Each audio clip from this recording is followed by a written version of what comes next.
말씀의 제목은 화려한 포장지를 찢으시는 하나님입니다. 화려한 포장지를 찢으시는 하나님이라는 제목으로 말씀 나누도록 하겠습니다. 오늘날 우리가 살아가는 세상은 참 부요한 세상입니다.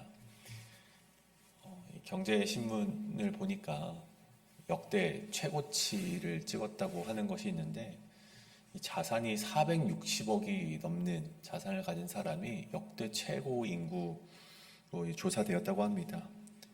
한국의 서울에만 6천 명이 달하는 인구가 그런 재산을 가지고 있다.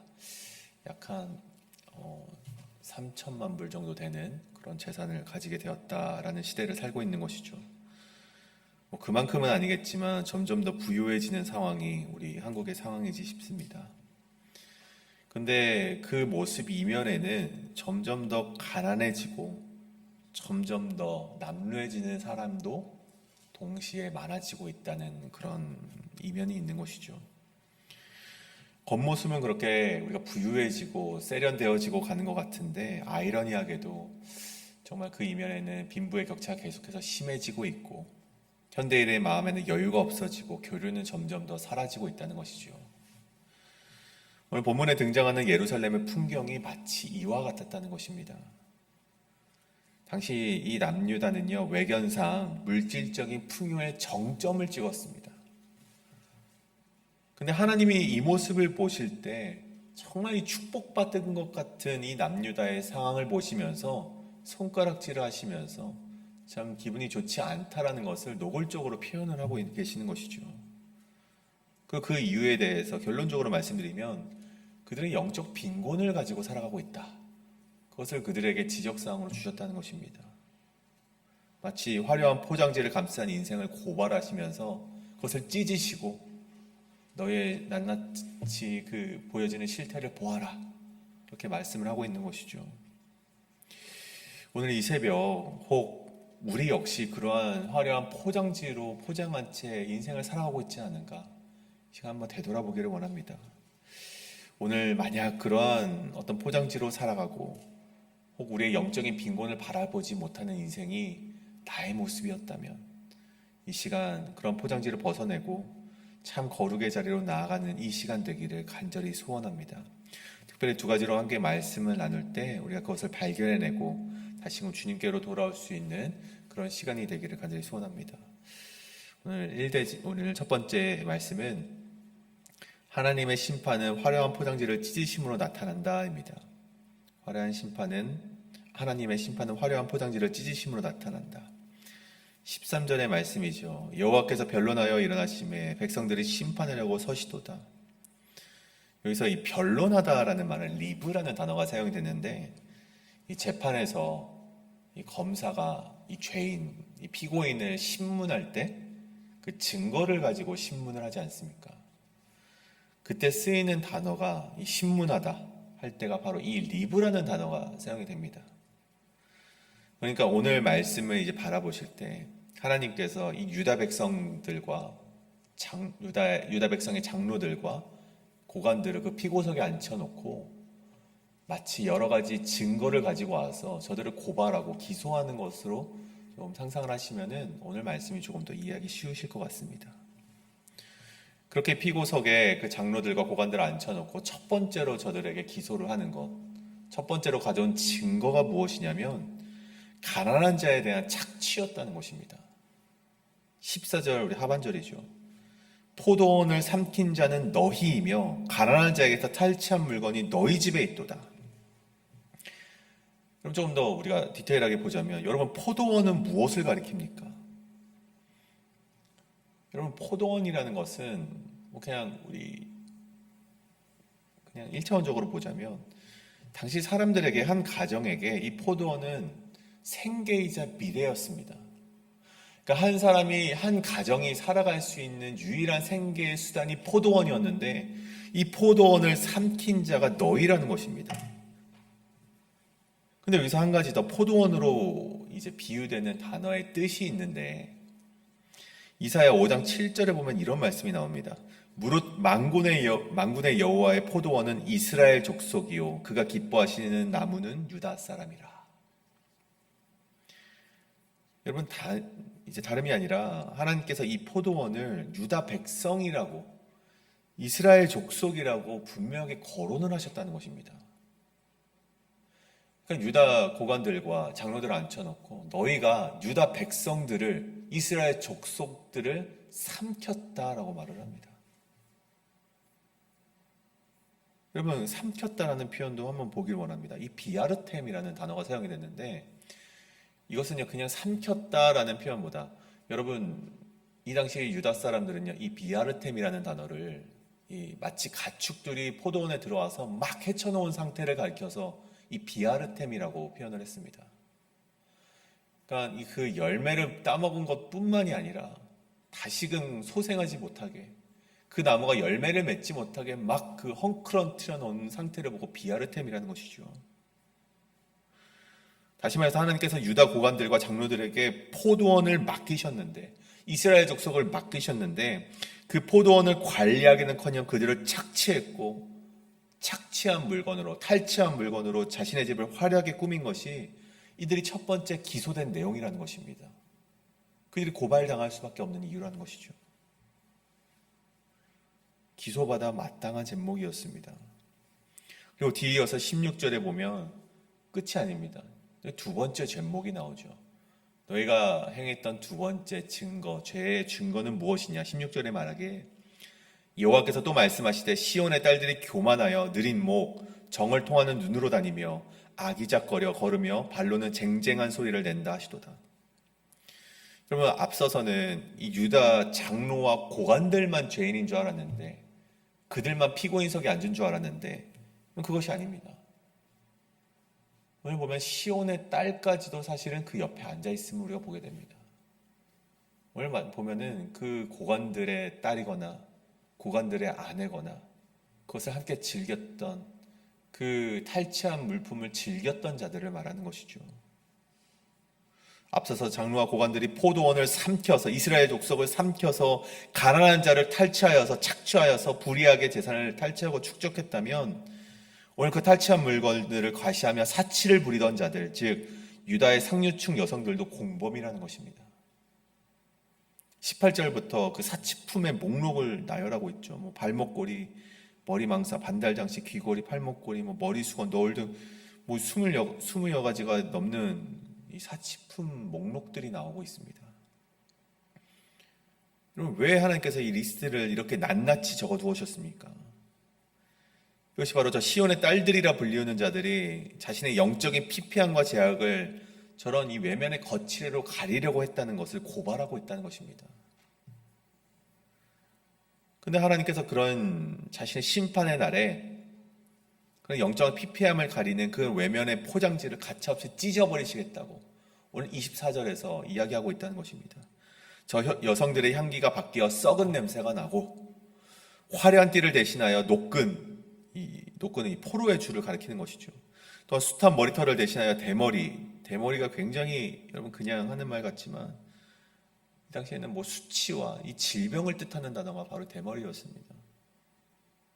화려한 옷을 대신해서 굵은 베옷을 입게 될 것이고, 뭐 한 명의 여인이 여러 명의 여인이 한 명의 남자에게 다가가서 구걸을 하게 될 것이다. 뭐 그런 얘기를 하고 있지 않습니까? 참 무서운 이 내용으로 하나님께서 기소를 하고 있는 것입니다. 그렇다면 여러분이 이 말씀이 우리에게 주는 교훈은 무엇입니까? 그럼 너무 사치하지 말라는 것입니까? 아니면 뭐 겉모습보다 마음을 아름답게 가꾸어야 한다, 뭐 그러한 교훈입니까? 물론 오늘 말씀을 이제 묵상하면서 그런 교훈을 얻으실 수도 있겠지만 그것보다 앞서서 본문이 근본적으로 우리에게 던지는 질문이 있다면 지금 내가 누리고 있는 풍요와 편안함은 어디서 온 것인가를 되짚어보라는 것입니다. 오늘 본문에서 하나님이 책망하시는 것은 단순히 좋은 옷을 입었고 너희가 명품 사치스러운 그런 장신구를 착용했기 때문에 혼내는 것이다가 아니죠. 요는 그 화려한 이면에 누군가의 눈물과 고통이 숨겨져 있음을 고발하고 있다는 것입니다. 저들은 자신이 가진 부여를요 하나님의 축복으로 여겼습니다. 왜요? 그들은 열심히 예배를 드리는 자들이었습니다. 그러니 자신들이 누리는 풍요 역시 하나님께서 예배를 잘 드렸기 때문에 주시는 풍요다라고 생각하고 착각을 했다는 것이죠. 실상은 저들이 가진 부여는 누군가의 눈물 위에 세워진 착취였고 희생하는 자들 위에 세워진 거짓 풍요였다는 것입니다. 여러분, 오늘 이 새벽에, 그렇기 때문에 오늘 이 새벽 우리가 가진 이것들이, 내가 가진 것들이 어떻게 얻게 되는 것인지 잠시 한번 돌아보는 시간이 되기를 원합니다. 물론 여러분이 무엇을 착취하시거나 빼앗아서 이 자리에 오셨다라고 저는 생각하지는 않습니다. 다만 여러분, 이렇게 한번 생각을 해보자는 것이죠. 여러분이 지금 서 있는 위치나 직분이나 삶이 혹 누군가의 희생으로 이루어지고 있는 것은 아닌가? 또 누군가는 내가 이 자리에 서 있는 것을 고통으로 여기고 있지는 않은가? 한번 되살펴보자는 것입니다. 하나님께서 나에게 맡겨주신 이 직분으로 하나님께서 억눌린 자가 자유하게 되고 고통받는 자가 해방이 되기를 원하시는데, 내가 하나님께서 주신 이 직분의 자리를 서 있음으로 말미암아 더 저들이 고통을 당하고 있고 억압을 당하고 있지는 않은지, 숨도 못 쉬고 있지는 않은지 나를 한번 되돌아보라는 것이죠. 하나님께서 찢으시는 것은 단지 화려한 옷이 아닙니다. 우리의 탐욕과 교만을 가리고 있는 거짓된 포장지를 찢으신다는 것이죠. 그 포장지가 하나님 앞에 강제로 찢어지기 전에 오늘 우리가 먼저 정직하게 우리의 삶을 되돌아보시고 하나님 앞에 진실한 모습으로 나아가시는 저와 여러분의 인생이 되기를 간절히 소원합니다. 이것이 오늘 말씀의 첫 번째, 하나님의 심판은 화려한 포장지를 찢으심으로 나타난다입니다. 오늘 마지막으로 두 번째는 하나님의 심판 속 피어나는 여호와의 싹을 기대하라입니다. 계속해서 이어지는 이사야의 예언은 굉장히 절망적이죠. 3장 마지막 절을 보면 이 예루살렘의 장정들은 칼에 쓰러지고 성문은 슬퍼하며 곡하며 시온은 황폐하여 땅에 주저앉게 됩니다. 또 4장 1절에는 7 여자가 한 남자를 붙잡는 비참한 상황까지 나타나게 되고 그들이 자랑하던 화려함과 권력도 재물도 모두 사라지게 될 것이다 라고 되어 있습니다. 아무런 소망이 없고 하나님이 세우신 이 나라가 마치 무너지는 것처럼 보여지는 이 상황이죠. 그런데 이때 4장 2절에 보면요, 마치 이 영화의 한 장면처럼 이 반전의 이미지가 우리에게 보여지고 있습니다. 그날에 여호와의 싹이 아름답고 영화로울 것이요 되어 있죠. 그날에. 그럼 그날은 어떤 날입니까? 모든 것이 무너지고 이 심판의 마치 그런 잿더미가 가득한 그날에 하나님께서 그 잿더미가 가득한 곳에서 여호와의 싹을 틔우시겠다라고 약속을 하고 계신다는 것입니다.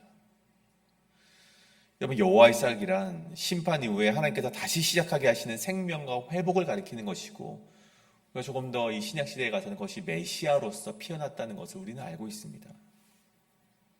그렇다면 오늘 말씀이 말하는 바, 하나님은 누구를 위하여 이 싹을 돋아나게 하시는가? 누구를 위하여서 이 생명과 회복을 이루어 가시는가?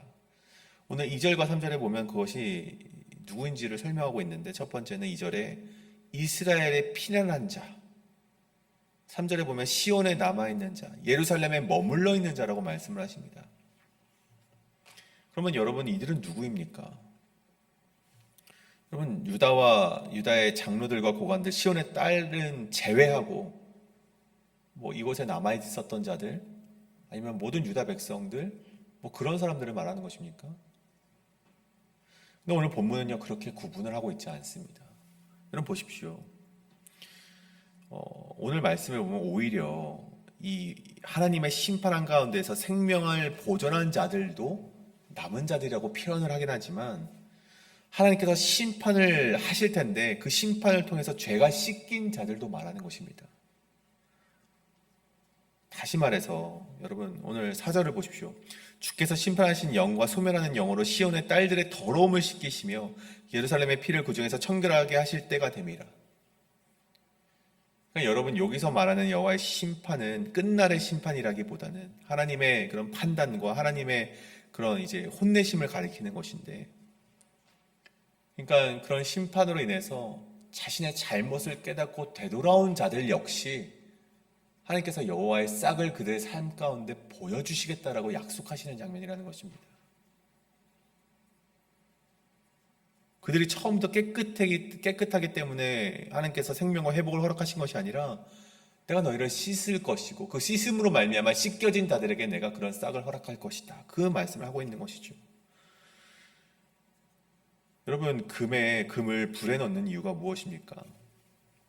여러분, 금을 없애기 위해서, 금을 사라지게 하기 위해서 금을 넣습니까? 불에 연단합니까? 그렇지 않죠.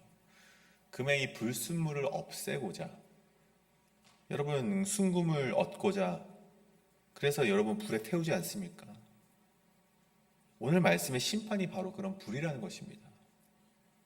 우리를 정금과 같게 나오게 하기 위해서, 그 불순물을 없애기 위해서 오늘 하나님께서 저들의 죄악을 낱낱이 고발하시고 저들을 심판하시겠다 말씀하셨다라는 것입니다. 그런 자들을, 그렇게 씻김을 받고 나온 자들에게 여호와의 싹을 보여주실 것이고, 또한 5절 6절을 보면 낮에는 구름과 연기, 밤에는 화염의 빛을 만드시고 모든 영광 위에 덮개와 초막을 두시겠다고 말씀하셨습니다. 마치 이 광야의 이스라엘 백성을 떠올리게 하는 것이죠. 구름 기둥과 불 기둥처럼 너희의 인생을 지키겠다. 앞으로 이스라엘의 남은 자들, 원래 하나님을 잘 믿었던 자들과 플러스 또 이제는 반성을 하고 회개를 하고 씻김을 받은 자들 모두를 위해서 내가 이같이 행하겠다. 여호와의 구름 기둥과 불 기둥을 보내주겠다라고 약속을 하셨다라는 것입니다. 그래서 우리가 짚고 넘어가야 될 것이 있다면, 하나님께서는 이 남은 자들에게, 거룩하다고 앞으로 칭함을 받은 자들에게 약속을 하신 것, 구름 기둥과 불 기둥을 보내주시겠다고 하신 그 약속을 조금 더 살펴보자면, 여러분 그 약속이 이제는 더위도 없고 폭풍우도 없을 것이고 앞으로는 더 이상의 심판도 없다라고 약속을 하지 않았다는 것입니다. 더위는 여전히 있을 것이고 풍우도 여전히 있을 것이지만 그 모든 어려움 가운데 하나님의 초막이 세워질 것이다 라고 우리에게 약속하셨다는 것이죠. 그러면 이것이 우리에게 주는 메시지는 무엇입니까? 하나님의 돌보심이라는 것은 아무런 어려움이 없는 인생이 아닙니다. 너희에게서 폭풍을 제하여 버리겠다, 앞으로는 폭풍을 보내지 않겠다는 약속이 아니라 폭풍 한가운데에서도 하나님께 피하면, 너희가 이 폭풍이 가득할지라도 여호와께 피하기만 한다면 너희의 인생이 정말 안전한 인생이 될 것이다 라고 오늘 약속을 해주셨다는 것입니다. 여러분, 우리의 화려한 포장지는 찢어질 수 있습니다. 우리가 의지하던 것 모두 무너질 수 있습니다. 하지만 여러분, 그 잿더미 속에서도 하나님께서 생명의 싹을 움트게 하실 수 있고 하나님의 인재 초막으로 우리를 지켜내시겠다고 우리에게 약속하셨다는 것입니다. 그러므로 여러분, 우리 하나님께서 우리의 거짓된 포장지를 찢으실 때, 죄가 드러나게 하실 때 굉장히 수치스러울 수 있겠지만 그것을 버림받음으로 여기지 않으시길 간절히 소원합니다. 여러분, 하나님은 우리를 무너뜨리는 데서 멈추지 않으시고 다시금 정결하게 하셔서 다시 우리로 하여금 자신의 거룩한 백성으로 만드시는 것이 하나님의 뜻임을 우리가 기억하게 되는 이 새벽 시간이 되길 간절히 소원합니다. 우리가 그렇게 심판 가운데 한가운데 놓여 있을지라도 우리가 하나님께로 돌아가기만 한다면, 우리가 외적인 포장지를 뜯고 하나님께로 돌아가기만 한다면 그것은 수치가 아니라 하나님의 생명의 싹이고 초막으로 덮어 보호하시는 하나님의 은혜임을 우리가 반드시 깨달아 우리가 그것으로 돌아가기를 주저하지 아니하시는 저와 여러분의 인생이 되기를 간절히 소원합니다. 오늘 이것을 놓고 함께 기도하길 원하는데, 우리가 기도하실 때 하나님, 우리의 교만과 탐욕을 씻어주시고 이 심판 가운데서도 우리를 거룩한 백성으로 다시금 세워주시옵소서. 어떠한 폭풍 속에서도 주님의 은혜와 주님의 손길만을 가장 큰 피난처로 삼아 끝까지 믿음으로 살아갈 수 있는 우리의 인생이 되게 하여 주시옵소서라고 함께 기도하며 나아가시겠습니다. 기도합니다.